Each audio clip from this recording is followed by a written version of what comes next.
The showroom gleamed under the bright lights, an air of sophistication lingering in the space where only the world's wealthiest dared to shop. Private jets lined the polished floors like caged beasts waiting to be unleashed into the sky. The air smelled of fine leather and luxury. As the heavy glass doors swung open, a man stepped inside. He was tall, well-built, with deep brown skin that seemed to absorb the light around him. His tailored but simple outfit, a crisp white shirt, dark jeans, and leather shoes, was elegant yet unassuming. His confident stride held a quiet power. But to the wrong pair of eyes, he was just another commoner. And the wrong pair of eyes belonged to Richard Holloway, a salesman with a sharp suit, slick-back blonde hair, and a smile that barely concealed his arrogance. He prided himself on knowing who belonged in this showroom and who didn't. The moment Richard saw the man walk in, his smile twisted into a smirk. "Lost, sir?" he asked, stepping in front of him.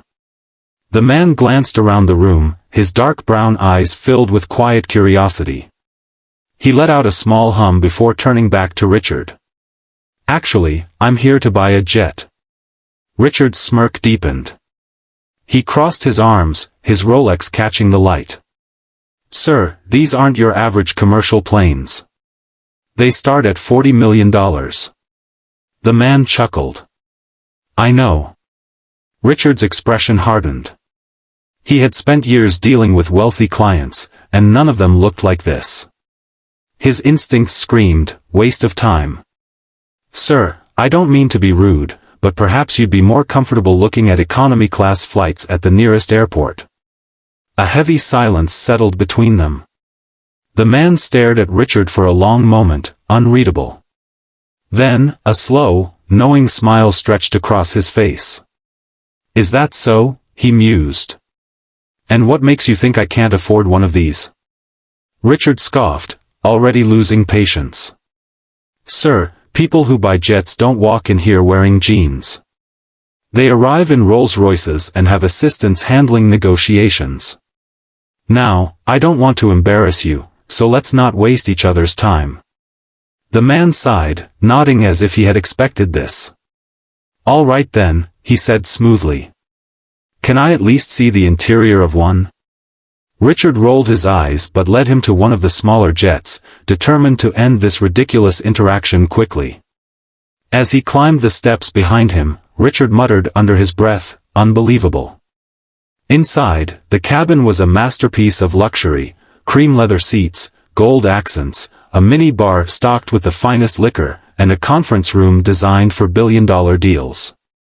The man walked slowly, dragging his fingers over the polished wood. He smiled, admiring the craftsmanship. Richard cleared his throat. "So, as you can see, this jet is completely out of reach for." But before he could finish, the glass doors at the showroom entrance opened again. This time, 3 sharply dressed men walked in, looking around as if searching for someone. The man in the jet glanced out the window and smirked. "Ah, my team's here." Richard frowned, stepping down to meet the newcomers. The one in front, a tall older gentleman with silver hair, spotted the man inside the jet and immediately broke into a warm smile. "Mr. Lawson. We've been expecting you. I hope the visit has been pleasant." Richard's blood ran cold.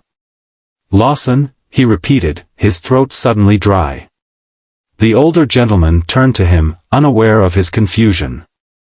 "Yes, this is Mr. Xavier Lawson, the billionaire owner of Skyward Industries. He owns more jets than anyone on the East Coast." Richard's body went rigid. He turned back to the man inside the jet, his stomach twisting. Xavier smiled, stepping down the stairs gracefully. His eyes gleamed with something between amusement and disappointment. "So, Richard," he said slowly, "still think I should be looking at economy-class flights?" Richard's face turned an ugly shade of red. He opened his mouth, but no words came out. He had just insulted a man who not only could afford the jets but owned the very company that helped manufacture them. Xavier sighed, shoving his hands into his pockets. You know, he said, I came here hoping to see how your dealership treats its customers. I wanted to see if my company was making the right decision in continuing business with you. He shook his head. Turns out, I got my answer. Richard's heart pounded in his chest. Mr. Lawson, please. Xavier raised a hand, silencing him. I don't do business with people who judge others based on appearances. He turned to the older gentleman. Find another dealership to work with. Richard felt his world collapse. The commission from selling a jet could have set him up for months. But now, he had lost something much bigger, his company's partnership with a billionaire. As Xavier turned to leave, he paused at the door and looked over his shoulder.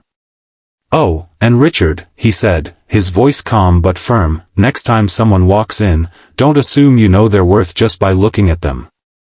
With that, Xavier walked out, his team following closely behind. Richard stood there, frozen, as the weight of his mistake settled heavily on his shoulders.